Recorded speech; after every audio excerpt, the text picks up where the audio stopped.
Friday! What's going on, guys? It is Nick here and Shalicia with F.O.F Financial Coaching LLC, and we're here today to talk about what else? Money. The topic for today is what is living above or below your means. I know I hear that a whole lot all the time, honey. I'm pretty sure you've heard that too. Yeah. And so we're going to really talk through what that actually means. So what does that mean to you? If you're living above your means, what does that look like to you? Like, my spending is more than what I'm making, what I'm bringing in. Okay, cool. And so then, as far as you spending more than what you're bringing in, like what would that actually look like as far as just from like a practical standpoint? Like me having like a $5 car, I don't know. Maybe a Lexus. No, like a BMW. Well, I guess, yeah, they're both. But it don't really matter. I mean, like something outlandish. Okay. I don't know. Like a Bugatti or something. Yeah, right. If I'm really gonna try to get that, but so hold on. So you feel like you balling on a BMW or a Lexus level, but not on a Bugatti level? I'm really not. Who else you married to? I'm really not. Cause who got that Suzuki in the car in the garage with me? So. No, but that's exactly right. It's pretty much putting out is really spending more than what you're bringing in. I'll take living below your means. I think you did a good job of living above. And so what living below your means is, it's just about the opposite, right? It's basically saying that however much money you make, you don't spend all of that. You actually keep some of that money that you're making. And so I think that that can be difficult for some people depending on your financial situation. But at the same time, no matter how much you make, that could still be difficult. Like people think, okay, if I make $1 million, then I don't have to worry about that. But you can still outspend $1 million. It happens all the time. Right. You hear about the lottery winners, they win the lottery, then what? A couple years later, they broke. It's just a matter of time, just because their money management skills weren't that good. My question to you all is, are you living above your means or are you living below your means? Let us know below and just give us a guide on what you think that looks like. And so when it comes to living above your means, honey, what are some things that you think that cause people to live above their means? Well, I think one of the big things I think about is the house. We tend to go like really big, just thinking, oh yeah, we're about to get this nice big house, but then not realizing all the responsibility that comes with a house. When it comes to houses, it's like people always feel like when they renting apartments, like they just throwing money away, like it's such a bad thing. But like we know from having a house, like it's super expensive when things break. We had something go on with our one of our outlets went out, you know what I mean? And so it's like you have to pay to fix that or fix it yourself.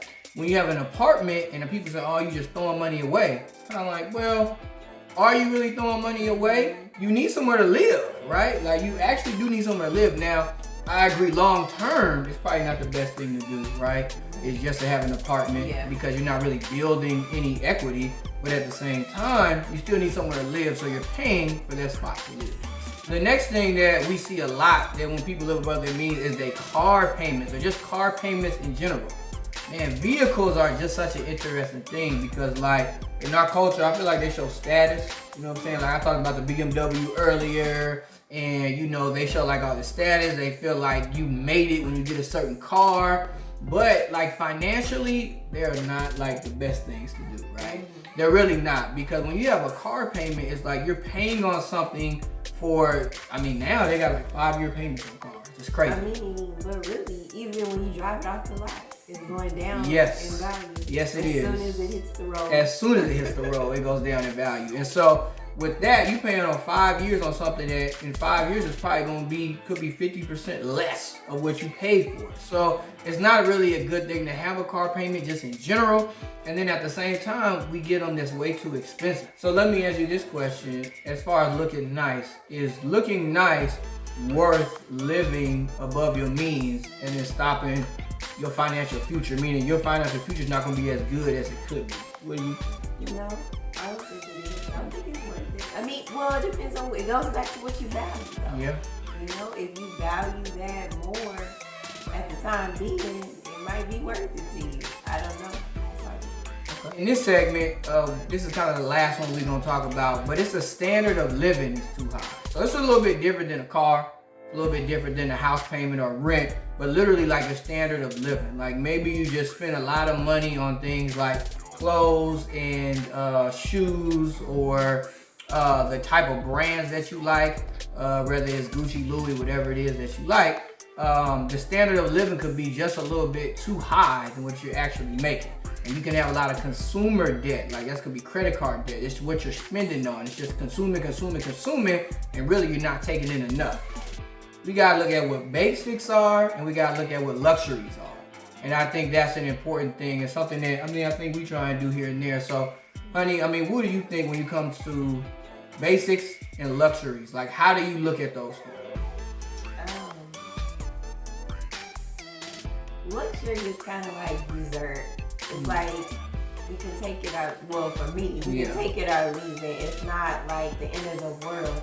Yeah, you might have a little dessert sometimes, little luxury items occasionally, but every day you just gonna be, hurting your body, I think, or hurting your finances, So I guess that's how I look at it. Yeah, a lot of times we don't get satisfied, and I think we did a video about being content.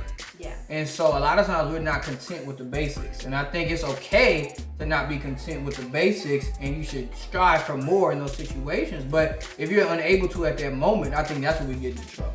Yeah. Like basics is you have clothes, you have shelter, you have food to eat, you know what I mean, and you have some form of transportation. So if you're meeting those, that's great, that's wonderful, you know what I mean. But I think sometimes when we don't get those luxuries, we think that, oh man, like, I'm less of a person, or I'm not this, or I'm not that. And that's not the case. Really assess things. Do we have the basic things that we need in order to survive? And if we're meeting those, then do we also make enough money then to get some of those luxurious things? But then as we get some of those luxurious things, right, are we living above our means in order to meet those luxurious things? I think that's the big question that we have to start asking. Because for some of us, let's be honest, sometimes we might be living above our means just to make the basics. And so that might be a problem where you need to get some more income. You got to do something else. You have to try something else. And it's difficult, but it's true, and it's hard. That's a hard situation to be in. But then for others of us, it's like we're going so much overboard to get these luxuries and living so high above our means that as we get older, I hope you don't want to continue to working like this when you're 50, 60, 70. At some point, I hope you want to retire. But like you said earlier, it's all about what you value. And so overall, we hope you all got a great concept of what is living above or below your means. We hope that you choose to live below your means.